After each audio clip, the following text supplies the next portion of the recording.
how history could help you determine if there will be food shortages in the future. We'll start with the French Revolution, move on to Arab Springs, and what we could be seeing today.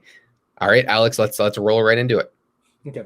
So what people don't really understand about the French Revolution, when they talk about it in a social and political issue, is that it was also both a economic issue and a food issue. Because what people really think about the French Revolution is about the chopping of heads, about all that other stuff. When people don't really consider about the day-to-day life of the peasants, aka the third estate, where all the poor itself were struggling with how to deal with both increased taxes from the first and second estate, from both the kings in the first estate and like clergy, which was in the second estate where you had all the nobles, people who in charge of like provinces and like areas.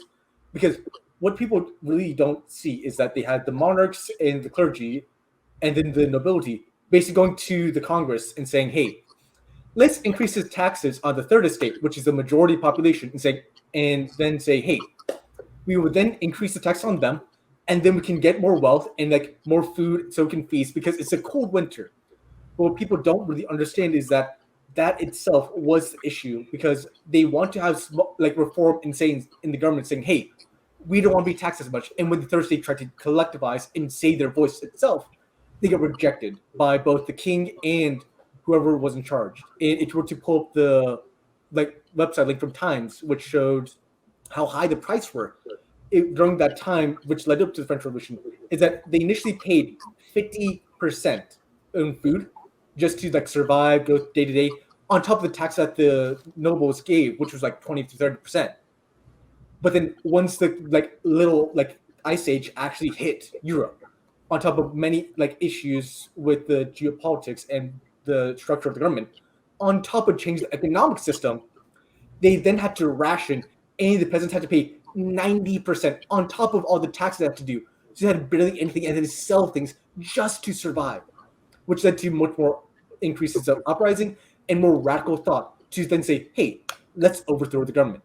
Yeah, and that pretty much sums up on how every single revolution or war starts. When people don't have enough money to put food on their table, they were paying 90% of their wages on food. They were even selling stuff just to put food on the table. They were going through the ice age, just like now we have climate change, the biggest issue in the world. But they were going through the exact same thing. The earth was colding, and these people, they didn't have the warm shelter. So what did they do? They were getting effed by the rich, the 1 to 3% of people, taxing the living shit out of them. Sorry for my French. And that led to the French Revolution. Am I right with that? Yeah, you're basically on the right track. And the thing is, what people really don't think about is that they actually had like price controls on bread, and then they went to a much more like capitalist system, and then they had a little ice age, which was a bad time to do it, on top of having mass amount of tax and deficits. And then they tried to go back to it where they rationed the bread. And thus you had a massive amount of cross currents of ideas and like tensions across several different strata of the third state and the second state, where the people eventually said, "Screw this. It's with the king. The king's the one that has the issue. The king's the one that should have actually solved this, because isn't he supposed to be divinely like appointed by the god itself? Why would God make us suffer when we're the one that feeds them?" Yeah. Just as Justin says, you can only piss on someone's leg and call it rain for so long. I think to the concept, there's a book that was written by Jared Diamond called Collapse, and the thesis of the book, or one of the theses of the book, was that when the decision makers, when the elites are insulated or isolated from the effects of their decisions, suddenly, or that can oftentimes lead to a very sudden collapse of society.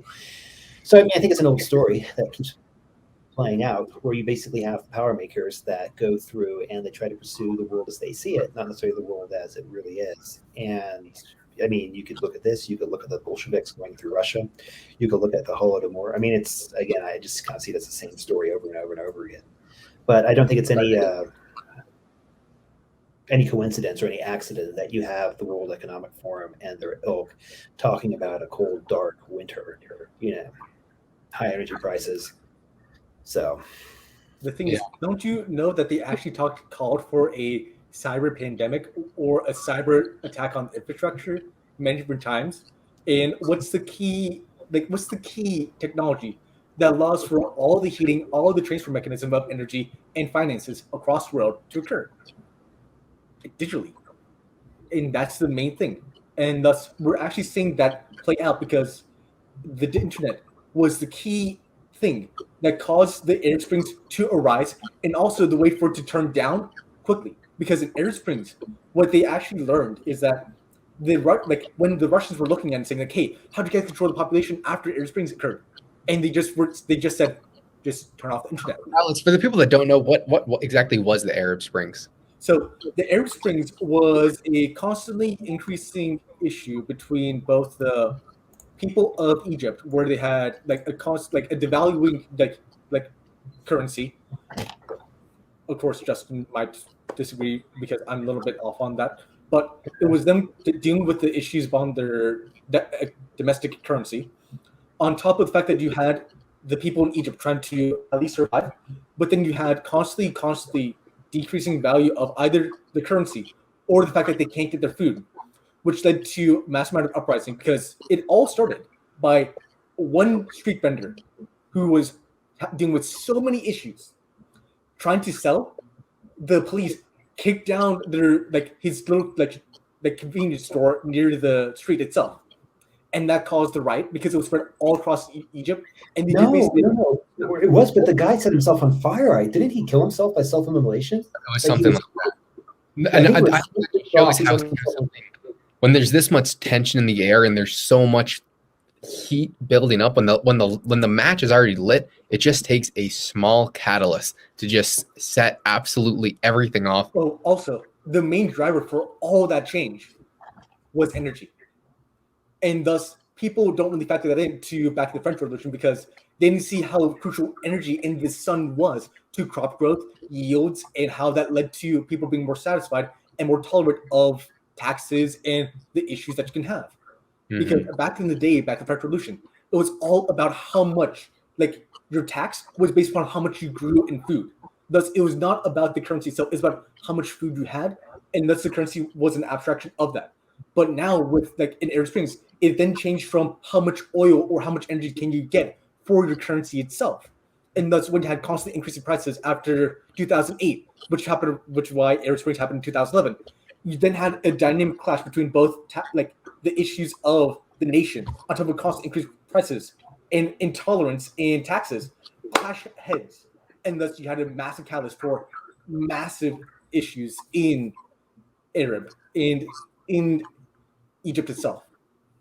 Yeah, and like I said, I just saw Nate put up some notes. It was December of 2010 is when it started, or I guess when it officially started, or when it reached the flashpoint, and the guy basically set himself on fire. When people go to the streets when they don't have enough money to put food on their table.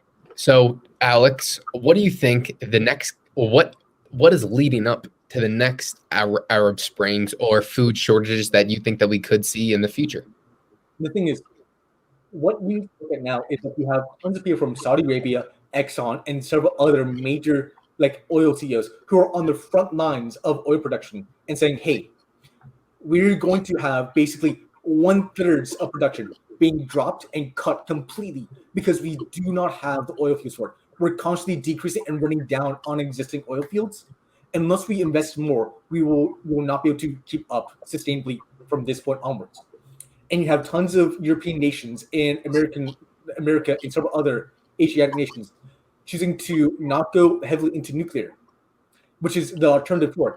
And you have tons of people in the Greens, like the Green Party in both Europe, and those who support for reduction of oil and gas, saying, hey, no more fossil fuels. We're going all solar. We're going all wind without going nuclear, which you need to have oil and coal to actually build the wind blades for wind, and need to have gas to make sand into actual wafers to get the actual sunlight into for solar panels, which people don't look at the supply chain for that. And thus, you're constantly using your energy to make things that are less efficient. You're constantly using your energy to get things that are constantly diminishing when you can get it for much more higher yields in nuclear or gas and coal. And thus, you had this issue playing out in Germany where they went from a massive amount of nuclear power plants and gas, and they removed a ton of nuclear power plants and gas to where they had to run on lignite, the worst coal you can ever use. They ran lignite because of how bad they messed up their energy policy, and thus you had to go to Russia to bail them out. Yeah, and for people that aren't connecting the dots there, if we have no supply of oil or gas or energy, because energy is the economy, there's a direct correlation between the energy consumption and in global GDP. It's as straight of a line as you can get.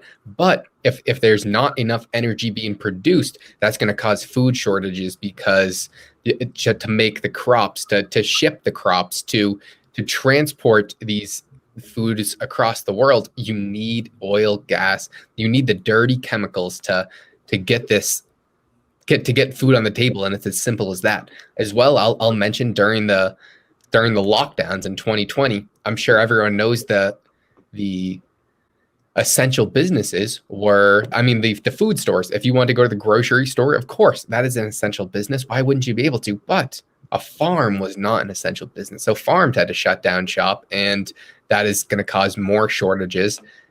All right, so we've gone over the past of how virtually every single war or revolution has been based upon people being short food and energy.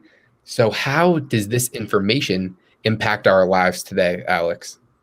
The thing is, it impacts your life now because you have politicians who are unable or unwilling to move from their position on nuclear and gas, and they're forced by their constituents to be constantly against gas, coal, and nuclear.